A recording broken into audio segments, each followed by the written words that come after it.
கிறிஸ்துவுக்குள் பிரியமானவர்களே, கர்த்தரும் இரட்சகருமாய் இயேசுவின் ஈடிய நாமத்தினாலே உங்கள் யாவரையும் வாழ்த்துகிறேன். தேவனருளிய அப்பம் மினிஸ்ட்ரி சேனல் மூலியமாக உங்களோடு சந்திப்பதில் மிகுந்த மகிழ்ச்சியடைகிறேன். தினம்தோறும் அதிகாலை வேளையிலே பரிசுத்த வேதத்திலிருந்து ஒரு பகுதி நாம் தியானித்து நம்முடைய குடும்ப பாதுகாப்புக்காக நாம் ஜெபிக்கிறோம். வேற தேசத்துல வேற சூழ்நிலை இணைந்திருக்கிறீங்க. அதிகாலை வேளையில அபிஷேகத்தை பெற்றுக்கொள்ள, தேவனுடைய கிருபையை பெற்றுக்கொள்ள புதிய நாளுக்காக இணைந்திருங்கள். இன்று பரிசுத்தமுள்ள ஓய்வு நாள். பரிசுத்தமுள்ள ஓய்வு நாள்ல நிறைய குடும்பத்துல சர்ச்சை கிளம்பிட்டு இருப்பீங்க. நாம் ஒரு வேத பகுதியை தியானிப்போம். 48ஆம் சங்கீதம் 9-10 ஆகிய வசனங்கள். தேவனே, உமது ஆலயத்தின் நடுவிலே உமது கிருபையை சிந்தித்து கொண்டிருக்கிறோம். தேவனே, உமது நாமம் விளங்குகிறது போல உமது புகழ்ச்சியும் பூமியின் கடையாரந்தங்கள் பரியந்தமும் விளங்குகிறது. உமது வலதுகரம் நீதியால் நிறைந்திருக்கிறது. ஹல்லேலூயா. கிறிஸ்துவுக்குள் பிரியமானவர்களே, தேவனே, உமது ஆலயத்தின் நடுவிலே உமது கிருபையை சிந்தித்து கொண்டிருக்கிறோம். இன்னைக்கு ஒரு சிம்பிளான மெசேஜ் தான், சின்ன மெசேஜ். பரிசுத்தமுள்ள ஓய்வு நாள்ல ஆலயத்துல போய் உட்கார்ந்துட்டு நம்ம என்ன யோசிக்கணும் தெரியுமா? இந்த கொரோனாக்கு அப்புறம் எங்களுக்கு கிருபை தந்து ஆலயத்துல உட்கார்றதுக்கு கிருபை தந்தீங்கப்பா, நன்றிப்பா. லாக்டவுன்ல நிறைய தாய்மார், நிறைய பாட்டிமார், நிறைய குடும்பத்துல, கோடிக்கணக்கான குடும்பத்துல ஏன் அழுதாங்க தெரியுமா? சர்ச்சு பூட்டி இருக்கு, சர்ச்சுக்குள்ள போய் எங்களால ஜெபம் பண்ண முடியல, ஞாயிற்றுக்கிழமை சர்ச்சில் போய் ஆராதிக்க முடியலன்னு சொல்லி கண்ணீர் விட்டு அழுதாங்க. நம்ம எல்லாருடைய ஜெபத்தையும் கேட்டு கிருபையின் காலத்துல மறுபடியும் சர்ச்சில் போய் தொழுது கொள்றதுக்கு, ஆவியோடு உண்மையோடு தொழுது கொள்றதுக்கு கர்த்தர் கிருபை தந்திருக்காரு.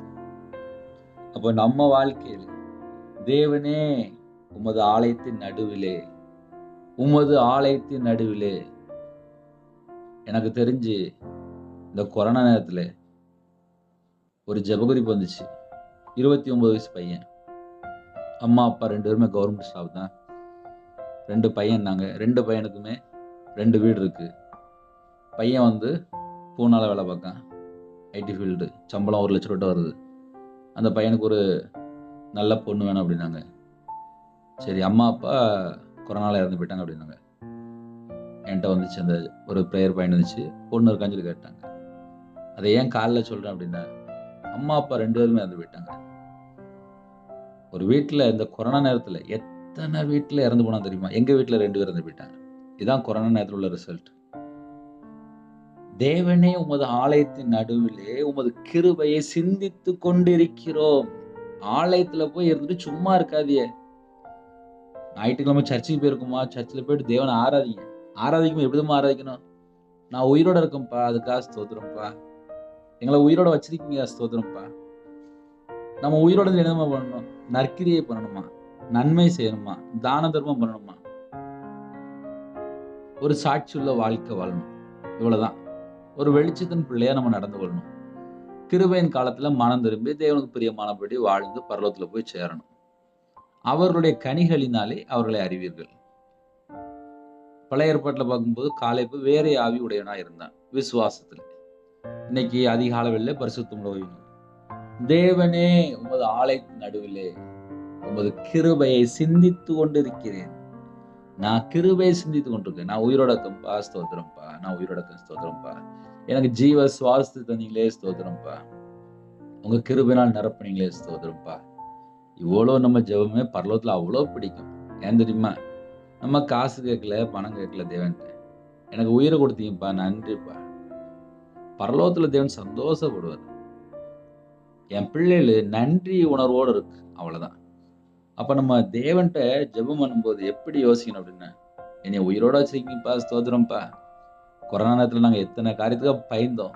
நிறைய குடும்பத்தெல்லாம் கடன், லட்சக்கணக்கான கடன்ல செத்தே போயிட்டாங்க. கடன் அடைக்க முடியல. நான் இருந்த ஊர்ல கார்லாம் வித்துட்டாங்க. என்ன சொல்லி கேட்டா, வெளியூர்ல தான் வந்தாங்க, வீட்டுக்கு செலவுக்கு பணம் இல்லை, கார்லாம் வித்துட்டாங்க, இடத்தெல்லாம் வித்துட்டாங்க. ஏன்னா இனிமே உயிர் இருக்கும்போது தெரிய மாட்டேங்குது, அதனால இடத்தெல்லாம் வித்துட்டாங்க. நிறைய பேர் வித்துட்டாங்க. எவ்வளவு பிரச்சனை, எவ்வளவு காரியங்கள். அதுக்கப்புறம் நம்ம உயிரோட இருக்குமே. உமது கிருபையை சிந்தித்து கொண்டிருக்கிறோம். உமது கிருபையின் காலத்துல எது திரும்ப யோசிக்கணும்? ஐயோ, நான் இன்னும் பாவத்துல இருக்கிறேன், நான் மனம் திரும்பணும்ப்பா, என் பாவத்தை மன்னிச்சிருங்கப்பா, என் அக்கிரமத்தை மன்னிச்சிருங்கப்பா. உமது கிருபையை சிந்தித்து கொண்டிருக்கிறோம். உமது கிருபையை சிந்தித்து கொண்டிருக்கிறோம். ஆலயத்துக்குள்ள போறோமா, உமது ஆலயத்தின் நடுவிலே ஆலயத்துக்குள்ள உட்காந்துட்டு என்ன யோசிக்கணும் அப்படின்னா, அப்பா நான் பரலோகத்துக்கு வரணும்ப்பா, நான் நித்திய ஜீவனுக்குள்ள வரணும்ப்பா, எனக்கு கிருபை தாங்கப்பா, எனக்கு கிருபை தாங்கப்பா, எனக்கு கிருபை தாங்கப்பா, நித்திய கிருபை எனக்கு தாங்கப்பா, நான் பரலோகத்துல வரணும். அப்படி ஒரு பாரம் வந்துச்சுன்னா நம்மளுடைய வாழ்க்கையில எல்லாமே மாறிடும். ஹல்லேலூயா. தேவனே, உமது நாமம் விளங்குறது போல உமது புகழ்ச்சியும் பூமியின் கடையாரந்தங்கள் பரியந்தமும் விளங்குகிறது. உமது வலதுகரம் நீதியால் நிறைந்திருக்கிறது. கர்த்தருடைய கரம், வலதுகரம் நீதியால் நிறைந்திருக்கிறது. நம்முடைய தேவன் யாருன்னா நீதி செய்கிற தேவன். ஹல்லேலூயா. அதனால பரிசுத்தமுள்ள ஓய்வு நாளிலே எல்லாரும் சந்தோஷமா சர்ச்சுக்கு புறப்பட்டு போவோம். சில குடும்பத்திலே, அண்ணே எங்களால சர்ச்சுக்கு போக முடியாதுண்ணே, என் வீட்டுக்காரன்னு ரட்சிக்கப்படலை, என் குடும்பத்துல யாருமே நான் ரட்சிக்கப்படலை, நான் யூடியூப் மூலியமா கேட்டேன் அப்படின்னு ஒருவேளை யாரை இணைந்திருந்தால் தேவனுக்கு தெரியும். உங்க குடும்பத்திலே நீங்க என்ன யோசிக்கிறீங்க, என்ன சூழ்நிலை இருக்கிறீங்க, எல்லாமே தேவனுக்கு தெரியும். அதனால நம்ம எதுவும் வருத்தப்பட வேண்டாம். உங்க குடும்பத்தை எப்படி ஆசீர்வதிக்கணும், குடும்பமா நீங்க சர்ச்சுக்கு போறதுக்கு தேவன் எல்லா விதமான வாசல் திறந்து வருவார். நான் படுத்த படுக்கையா இருக்கனே, நான் சின்ன வயசுல நான் சர்ச்சுக்கு போனேனே, இப்போ எனக்கு வயசாயிட்டேன், சர்ச்சுக்கு போக முடியலையே அப்படின்னா, உங்களுடைய உள்ளத்துல நீங்க என்ன யோசிக்கிறீங்களோ அதுவும் தேவன் பார்ப்பார். நான் வெளிநாட்டில் இருக்கேன், நான் இருக்கிற இடத்துல பக்கத்துல சர்ச்சு இல்லை, அதனால தான் என்னால் போக முடியல அப்படின்னா அதையும் தேவன் பார்ப்பார். சில குடும்பத்துல ஞாயிற்றுக்கிழமை ஆச்சுன்னா வேக வேகமா கிளம்பிட்டு இருப்பாங்க, தேவன் பார்ப்பார். சில குடும்பத்துல ஞாயிற்றுக்கிழமை சில டியூட்டிக்காக போயிருக்காங்க, தேவன் பார்த்துட்டு இருப்பார். ஒரு மனுஷன் பார்க்கல, தேவன் பார்த்துட்டு இருப்பார். அதனால எந்தெந்த சூழ்நிலை நீங்க இணைந்திருக்கிறீங்களோ எல்லாமே தேவனுக்கு தெரியும். நம்ம அதிகால வேளையிலே அவருடைய சமூகத்திலே தாழ்த்துவோம், கிருபை பெற்றுக்கொள்வோம். தீமையை விட்டு விலகி வாழ்வோம், கிருபை பெற்றுக்கொள்வோம். நன்மை செய்வோம், கிருபை பெற்றுக்கொள்வோம். கர்த்தரை நம்பி வாழ்வோம், கிருபை பெற்றுக்கொள்வோம். ஸ்தோத்திரம் செலுத்தி கிருபை பெற்றுக்கொள்வோம். உமது ஆலயத்தின் நடுவிலே உமது கிருபையை சிந்தித்து கொண்டிருக்கிறோம். ஹல்லேலூயா. சந்தோஷமா இருங்க. காலையில பரிசுத்தமுள்ள ஓய்வு நாள், தேவனை ஆராதிக்கிற நாள், பரிசுத்தமுள்ள ஓய்வு நாள் சந்தோஷமா நம்ம சர்ச்சுக்கு புறப்பட்டு போகணும். அப்படியே கண்களை மூடி நாம் ஜெபம் செய்வோம். எங்களை அதிகமாய் நேசிக்கிறோம் அன்பு அந்த பரிசுத்தமுள்ள நல்ல தகப்பனே, உம்மை நன்றியோடு துதிக்கிறோம். சொல்லுங்கப்பா, புதிய நாளுக்கான கிருபைக்காக நன்றிப்பா. இந்த கால வேளையிலே அப்பா வசனத்தின் மூலியமாக உங்க பிள்ளைகளோட பேசுனீங்க, நன்றிப்பா. எங்க எல்லாருடைய வாழ்க்கையிலுமே குறை இருக்குப்பா, நாங்க யாருமே பரிபூர்ணம் இன்னும் ஆகலப்பா. கிறிஸ்து மட்டும்தான்ப்பா பரிபூரணம். பரிபூர்ணமான கிறிஸ்துவனுடைய பாதப்படியில் அர்ப்பணிக்கிறோம்ப்பா. எங்களுக்காக ஜீவனை தந்து மரித்து 3ஆம் நாள் உயிரோடு எழுந்த அப்பா இயேசு கிறிஸ்து ராஜாவுடைய பாதப்படியிலே எங்களை சாஷ்டாங்கமா அர்ப்பணிக்கிறோம்ப்பா. நாங்க ஆராதிக்கிற தேவன் ஜீவனுள்ள தேவன், மகிமை உள்ள தேவன், பரிசுத்தம் உள்ள தேவன், நீதி உள்ள எஜமான். நன்றி. இந்த காலவெளியில் உங்க பிள்ளைகளை சந்தித்த கிருபைக்கா நன்றி. நாங்க எல்லாரும் சர்ச்சுக்கு புறப்பட்டு போகணும். நிறைய குடும்பத்திலே சர்ச்சுக்கு கிளம்பிட்டு இருக்காங்க, சில குடும்பத்துல சர்ச்சுக்கு போக முடியாத சூழ்நிலை. அந்த குடும்பத்தையும் கர்த்தர் வாசல் திறந்து விடுங்க. சந்தோஷமா ஆலயத்துல போய் கர்த்தரை தொழுது கொள்ளட்டும். ஆவியோடு உண்மையோடு தொழுது கொள்ள கர்த்தர் கிருபை செய்யுங்க. இருக்கிற இடத்துல அப்பா ஜெபம் பண்ணிட்டு இருக்காங்க, குடும்பம் ஃபுல்லா சந்தோஷமா மாறணும், மன மகிழ்ச்சியா மாறணும், ஆசீர்வாதமா மாறணும். எந்தெந்த குடும்பத்துல உள்ளத்துல பாரத்தோடு வேதனையோடு கண்ணீரோடு வாழ்றாங்களோ அந்த குடும்பம் எல்லாம் மாறணும்ப்பா. கர்த்தர் கிருபை செய்யுங்க. நன்றி. இந்த நாளிலும் ஜெபித்த குடும்பத்துக்கு ஸ்தோத்திரம்ப்பா. அவன் இதயத்துல என்னென்ன பாரம் இருக்கோ பாரத்தெல்லாம் நீக்கி போட்டுருங்கப்பா. நாங்க கர்த்தருடைய பிள்ளையா வாழ்ந்தா போதும்ப்பா. இந்த பூமியிலே சாட்சியுள்ள ஒரு வாழ்க்கை வாழ கர்த்தர் கிருபை செய்யுங்கப்பா. பிதாவின் சித்தம் நன்மை செய்வது, தீமையான கருத்து வெறுக்கணும், பரிசுத்தமா வாழணும், இடைவிடாமல் ஜெபிக்கணும், எப்போதும் சந்தோஷமா இருக்கணும், எல்லாவற்றைக்காக ஸ்தோத்திரம் செலுத்தணும். பரிசுத்தமுள்ள ஓய்வு நாளிலே உமக்கு பிரியமானபடி நாங்கள் வாழணும். அந்த கிருபை தாங்க. அந்த கிருபை எங்களுக்குள்ள பெருகட்டும்ப்பா. யாரெல்லாம் தாழ்த்துறோம் எல்லா குடும்பத்தையும் கர்த்தர் ஆசீர்வதிங்க. உங்க சித்தத்துக்கு நேராக எங்களை அர்ப்பணிக்கிறோம். இன்னைக்கு யாரெல்லாம் பிறநாள் கொண்டாடுறாங்களோ அந்த குடும்பத்தை கர்த்தர் 100 மடங்கு ஆசீர்வதிங்கப்பா. பிள்ளைகளோட வாழ்க்கையில என்னென்ன வேதனை இருக்கோ வேதனைலாம் நீக்கி போட்டு ஆசீர்வதிங்க. திருமண நாள் கொண்டாடுறாங்க, கர்த்தர் அப்போ அவங்களோட சந்ததியை ஆசீர்வதிக்க வேண்டும். கற்பத்துணியாக ஜெபிக்கிறாங்க, எந்தெந்த காரியத்திலே கர்த்தரை விட்டு தள்ளி போயிருந்தாங்களோ எல்லா குறைகளெல்லாம் மன்னிச்சுங்க, மன்னித்து ஆசீர்வதிங்க. மாசமா இருக்காங்க, தாயும் பிள்ளையுமா ஆசீர்வதிங்க. டெலிவரி கொடுக்குறாங்க, கர்த்தர் கொடுறப்பா. திருமண தேவைக்காக ஜெபிக்கிறோங்க. அவங்க குடும்பத்திலே என்னென்ன காரியத்திலே அப்பா பல உபத்திரத்தின் மத்தியில் இருக்காங்களோ எல்லாவற்றையும் மாற்றி ஆசிரிங்க. கர்த்தர் கூட இருங்க. சகலமும் கர்த்தர் மாற்றித்தாங்க. சில குடும்பத்து திருமணம் முடிந்த பின்பாக பல காரியத்திலே விக்கிர வழிபாடுல இருக்காங்க, மாந்திரிகம், பிள்ளி, சுனியம், ஏவல், மதுபான அடிமையில் இருக்காங்க, விபச்சார அடிமையில் இருக்காங்க. அந்த குடும்பம் ரட்சிக்கப்படணும். அந்த வீட்டுக்கு விரோதமாக கிரேச எல்லா பொல்லாத சத்துருக்கெல்லாம் அழிக்கப்படட்டும். கர்த்தர் பொறுப்படுத்துவங்க. அந்த குடும்பத்தை கர்த்தர் மீட்டு கொடுங்க. காலை வேளையில் ஹாஸ்பிட்டல்ல அவசர சிகிச்சையில் இருக்காங்க. சில குடும்பத்தில் அப்பா ஹாஸ்பிட்டல் இருக்கும்போது ஜெபம் பண்ணிட்டு இருக்காங்க. எப்படியாவது கர்த்தர் தீர்காயுசு தரணும், பரிபூர்ணமான சுகம் என்று ஜெபம் பண்ணியிருக்காங்க. அந்த குடும்பத்துக்கு ஜீவனை கட்டுறங்க, தீர்காயுசு கட்டுங்க. கர்த்தர் பொறுப்படுத்துங்க. உங்க நாமம் மகிமைப்படட்டும்.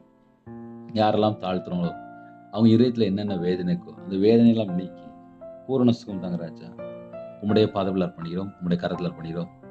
இந்த அதிகால வேளையிலே யாரெல்லாம் தாழ்த்துறாங்களோ என் நாமத்து நிமித்தம் எதை கேட்டாலும் சொன்னீங்க ராஜா. கர்த்தராகிய நாமத்தில் கேட்கிறோம். எல்லா குடும்பத்தையுமே கர்த்தர் பொறுப்படுத்துங்க. உமக்கு பிரியமானபடி வாழ்றதுக்கு எங்களோட ஆவி, ஆத்மா, சரீரம், சிந்தனை, நினைவு எல்லாம் அர்ப்பணிக்கிறோம். சகலவற்றையும் சிருஷ்டித்த தேவன், சகலவற்றையும் புதுசாக உருவாக்குற தேவன். எங்க வாழ்க்கையில பழைய வாழ்க்கை ஏதாவது சுபாவம் இருந்துச்சுன்னா எல்லாம் எடுத்து போட்டு புதுசா சிருஷ்டிங்க. நாங்க புது சிருஷ்டியா இருக்கணும். கர்த்தர் எதிர்பார்க்கிற பரிசுத்தம் எங்களுக்குள்ள காணப்படணும். யாரெல்லாம் அதிகால வேலை ஜெபிக்கிறானோ பரிசுத்தவெல்லாம் நிரப்புங்க, உங்க கிருபையினால் நிரப்புங்க, உங்க வல்லமையினால் நிரப்புங்கப்பா. ஜெப அபிஷேகம் தாங்க ராஜா. ஆலயத்துல போய் உங்க சமூகத்துல காத்திருக்கணும். தேவனே, உமது ஆலயத்தின் நடுவிலே உமது கிருபையை சிந்தித்து கொண்டிருக்கிறோம். எங்களுக்கு அந்த பாக்கியம் தாங்கப்பா. எங்களுக்கு ஜீவனை தந்தீங்களே. நாங்க கர்த்தருக்கு சாட்சியுள்ள பிள்ளையா இருக்கணும்ப்பா. எங்கள்கிட்ட நிறைய குறை இருக்குப்பா. அந்த குறையெல்லாம் நீக்கி ஆலயத்திலே அப்பா உமது கிருபையை சிந்திக்கிறதுக்கு எங்களுக்கு எல்லா விதமான வாசல் திறந்து தாங்கப்பா. நிறைய குடும்பத்துல சர்ச்சைக்கு போக முடியாத சூழ்நிலை இருக்குப்பா. அவங்களுக்கும் வாசல் திறந்தாங்கப்பா. அவங்க பிள்ளைகள் ஆலயத்துல வந்து தொழுது கொள்ளட்டும். சில குடும்பத்துல கண்ணீரோடு ஜெபிக்கிறாங்கப்பா. எங்களால சர்ச்சைக்கு போக முடியலையே அப்படின்னு சொல்லி கதறாங்கப்பா. கர்த்தர் கிருபை செய்யுங்கப்பா.